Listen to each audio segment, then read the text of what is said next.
let me teach you the real life, how it really is. The reason why you're a loser, and the reason why you're not fucking making it, and the reason why you're trying to go to I go to all these fucking conventions, speak all the fucking time. I look in the fucking audience, and these people sign up, fucking every year to go to convention, thinking they're gonna learn something fucking different. No, you're lazy. You know exactly what to do, Because even me, in my state of, I can't read and write, I knew exactly what to do. It just sucks doing it. It sucks to do it. It sucks to wake up every morning of your life and say, God, man, I'm not smart. So guess what I gotta do? I gotta study the same shit that I got one of the highest scores in the nation on. And do it again. It's not just there. It's not just there permanently. So yeah, it's all stick. It's all stick. The only carrot you have is like, maybe. Because whenever I take these tests that are real hard, in the back of my brain, it's like, a good chance you're not gonna make it, Goggins. This ain't you, bro. This ain't you. You weren't born like this. This ain't you. The real you, bro. Study all you want to, but the second that fucking computer comes on with 150 questions, this ain't you, man. And somehow, it comes back, I passed. Passed again. But that real me back here every fucking time is saying, that ain't you. And I have to outwork that voice. When I'm taking that test and I get to a question, I don't fucking know the answer, I'm like, fuck, man. And then it says, I told you, man. That ain't you. You're 300 pounds, man. You sit at home, you figure out how to do your hair. That's what you do. How to come to school with the reverse baldness when you're 16. That's you. So there is no get out of jail free card. This is why I say stay hard. Because when you weren't given the gifts, the only thing you can do in life is stay hard. And I know people cannot stand me. They can't stand this talk. This is all you can do. There's no magic pill or a magic potion. All you can do is outwork the man that God created, or woman, in you. And what that looks like is unfun. That's why I said, do not do a documentary on me. Because people will not see the truth. They will see what they want to see. I don't want to live like that. Good. And you will live exactly the way you live now, questioning who you are, wondering what is possible, wondering what you are capable of doing. That's how that looks. Or you can be me, which, am I happy? I don't know. Never really thought about it. Never really cared about it. Because all I really cared about was when I looked in that fucking mirror, I saw a piece of shit. Happiness wasn't on the mirror at 16, or I was 300 pounds. It wasn't like, oh, I'm looking for happiness. No, I'm looking myself in the mirror and saying, all right, motherfucker, you did it again today. You're a bad boy. Because that shit sucks. I have about a couple minutes of that, and I got the carrot. The second I lay down and go to bed, the carrot's gone, because I'm waking up all through the night to check the work I did that day. Did I get this drug right? Did I get this right? Did I get that right? What did I do? Oh my God, fuck, I'm already losing it. Stick. So now you know why there's so many people that fail in this world to figure out their purpose in life. Where do I go? Because to grow that, while you may not look like me, how my daily life looks, it don't look fun. Don't look fun. So it's a choice that people have to make in life.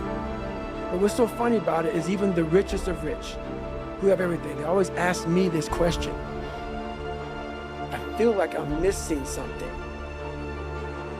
I don't feel like I'm missing shit. I don't have what you all have, but you'll never in my life hear me tell you I'm missing something. Everybody is. They're missing this feeling. I found it. long time ago. I found it right there in that willpower thing. When you're nothing, and change yourself into something like me, you call it happiness, peace, whatever the fuck you want to call it. People are missing exactly what went on with David Goggins. Why don't you smile? I do. But I figured something out. That's why you'll never hear me say I'm missing something. I found it years ago. You find it in the suck. You find it in the suck, and you find it repeatedly in the suck, to the point where you know exactly who you are.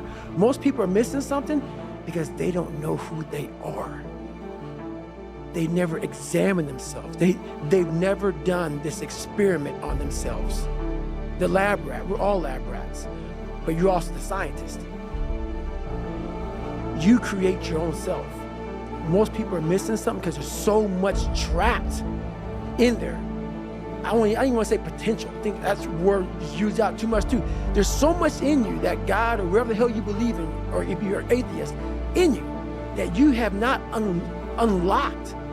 That you walk around with this gorgeous wife or a great husband and all this money, you're like, God, I feel like I'm missing something.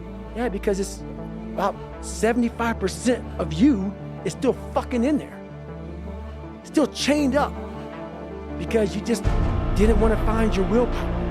Didn't want to find your soul, your will, your heart, your determination, your guts, your courage. And what that looks like, it looks scary. Like your little scary lab over there. Scary. To wake up every day and say, I'm stupid, but I want to figure out a way to be smart. Versus saying, man, I just can't do that. So you limit this box. So your box becomes so small of things you can do. My box wasn't even a box. It was a fucking little pinhole. And then, through examining myself, getting some willpower, some courage, it became bigger than this table. But that's what we all do. That's why I wanted to come here today and talk to you about real shit. Not no fucking hacks. There's no hacks, bro. It's you against you. You against you. And if you misunderstand that, you have a real problem. Real problem. I can understand you misunderstand me running down the street, shirt off, fuck this, yeah. I can get it. I get it. If you misunderstand what I'm saying right now today, the problem is you. And you don't want to fix it. Buddy, unless they're brain damaged, like a hole through their head, has two anterior mid-cingulate cortex, one on each side of their brain. Everyone has one. Mm-hmm. They have two. So I feel like it's just a question of opening the portal. And the portal, I'm going to say 10 times and forgive me, is I think people go, oh, I do hard things. I do sets to failure, and then I do forced reps. I love training with weights. I love doing sets to failure. I even like forced reps, but guess what? I like forced reps. So I'll tell you, they don't build my anterior mid-cingulate cortex. Right. Because I like to do it. That's right.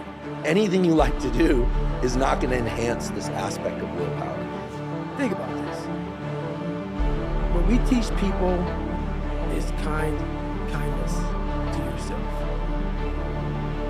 Do you think if I taught myself kindness, and I agree with it, God, so many people take me out of context, it's ridiculous.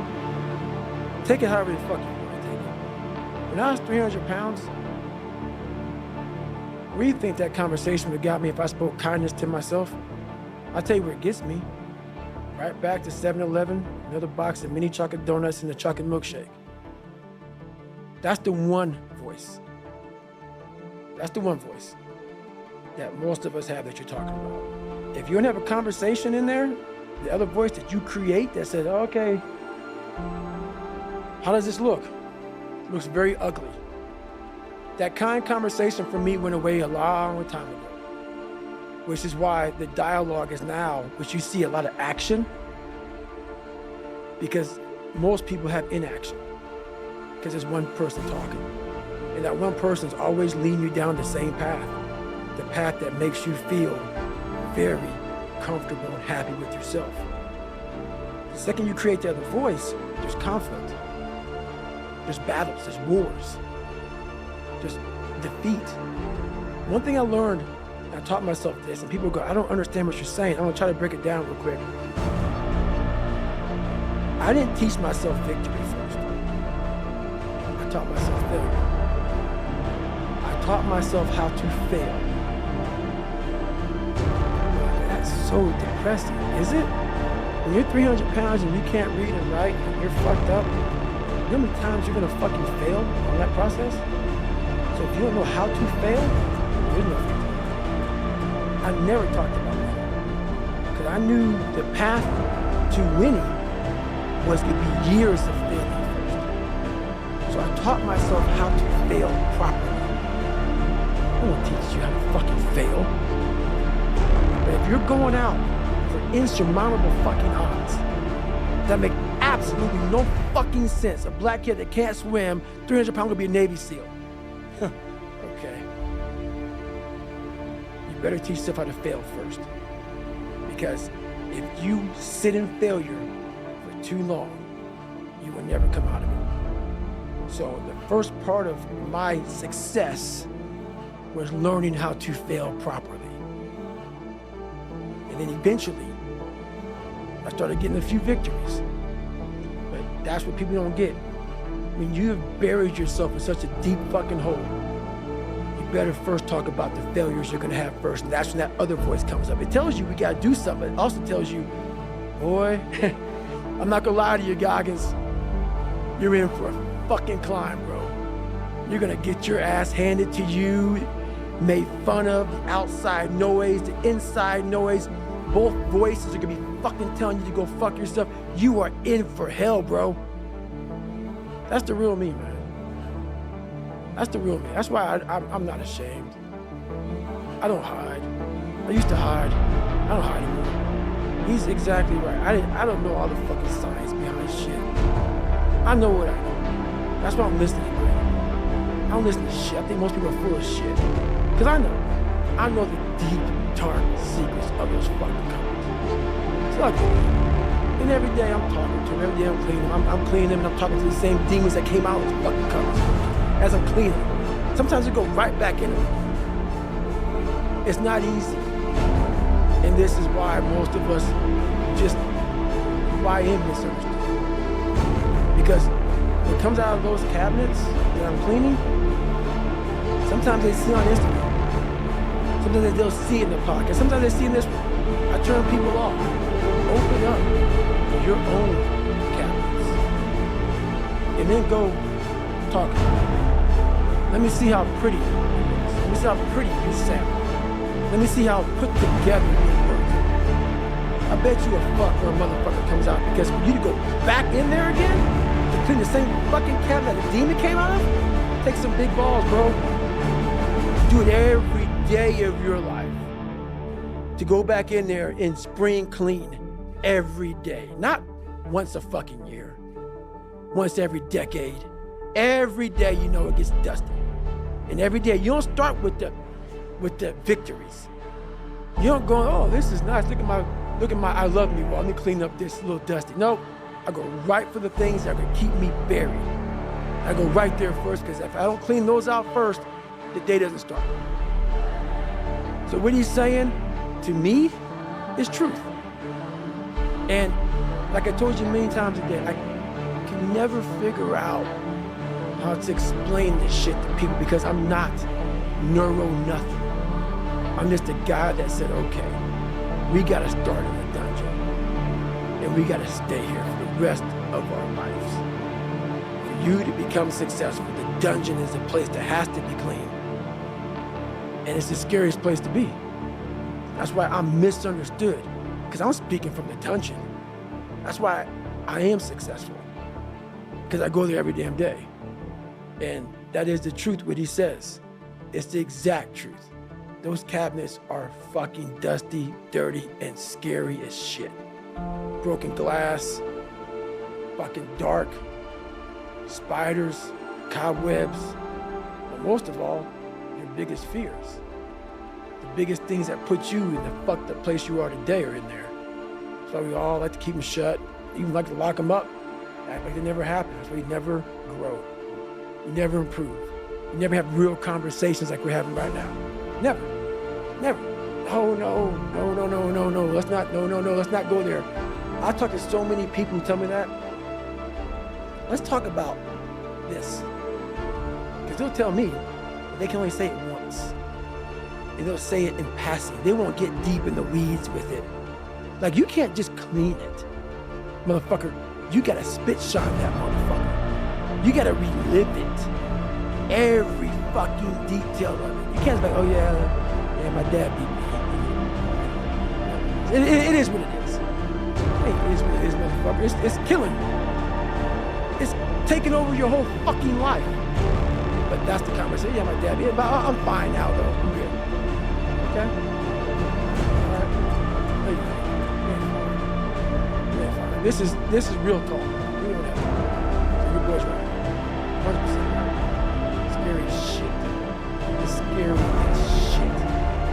You have to be really, and sometimes all the voices are telling you the wrong shit, man. But through years, not a podcast, or listening to a book or reading a book, years of sacrifice, of suffering, of diligent, pinpoint fucking work on what you want to do for yourself. Not like, oh, let me just do a bunch of shit. I want to be in every task possible. No. Pinpoint what I want to do with my life. What happens is, you have all these voices that are telling you you're fucked up and this is gonna be hard, but for some reason, you put so much practice into you that you can ignore every one of them that are telling you you're not gonna fucking make it. And still be able to fucking make it. Because you have put the practice in that you know this is the process. It's such a daunting task that all the voices are saying. But you still have the conviction that I know I can do this. And that's what it took for me to get here. 20, 30 years ago, I had this 35 or whatever it was, 30 to 25 years ago, pipe dream. And ever since then, everyone is like, chill, fuck it. When you put that practice in every day, you lace them up. And I mean, it's just a metaphor for life. You lace them motherfuckers up every day. Pretty soon you win. Pretty soon you'll fucking win. If you have the courage and the heart and the dedication and the mindset about everybody can go fuck themselves. I know what I know. I've listened to myself enough to know I know what I know. None of you can hear what I'm hearing. And that's what people don't do enough of. They don't listen to their journey. They listen to everybody else's shit. Before you know it, I'm crazy. But if I'm so fucking crazy, why am I so successful? How'd that happen? I'm so misguided, and fucked up, and don't listen to him. Why am I the only one to do a whole bunch of shit? Why am I a trailblazer? Why? How is that possible? How can you be fucked up and also self-made at the same fucking, no. Obviously, you're not looking at the truth in front of you. The truth in front of you is it sucks. It's painful. It's fucking mind-numbing. And that is the truth. And that's why a lot of people don't like listening to me. Because this is what it takes. Creating another voice and sometimes going at it alone. All the time going at it alone. Because no one's going to believe in you. That's that.